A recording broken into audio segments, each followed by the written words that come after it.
We know that the atmosphere of enclosed spaces can be dangerous, but there are other hazards and associated risks that must be considered. These include slips, trips and falls inside the space, difficulty getting in or out because of a small or restricted entrance, and very confined areas where it is difficult to maneuver, leading to the increased risk of a worker becoming trapped or damaging PPE. Similarly, poor lighting can increase the risk of walking into objects. High temperatures can cause heat exhaustion.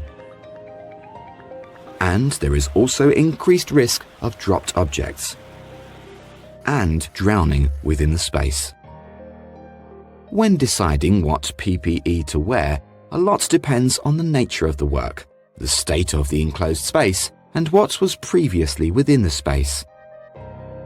It is a SOLAS requirement that persons entering enclosed spaces should be provided with calibrated and tested multi-gas detectors that monitor the levels of oxygen, carbon monoxide, and other gases as appropriate.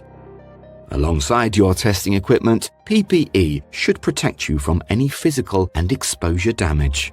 It's important that workers know how to wear PPE, which typically includes a coverall to protect the body from exposure to harmful substances, a hard hat to protect the head from injuries, and gloves to protect the hands from exposure to oil and chemicals.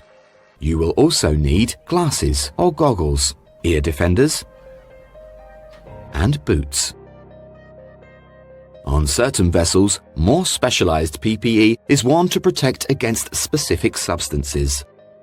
When working at height in an enclosed space, you will require fall protection and will need to be especially safety conscious, as these surfaces can be very slippery and falls can happen easily.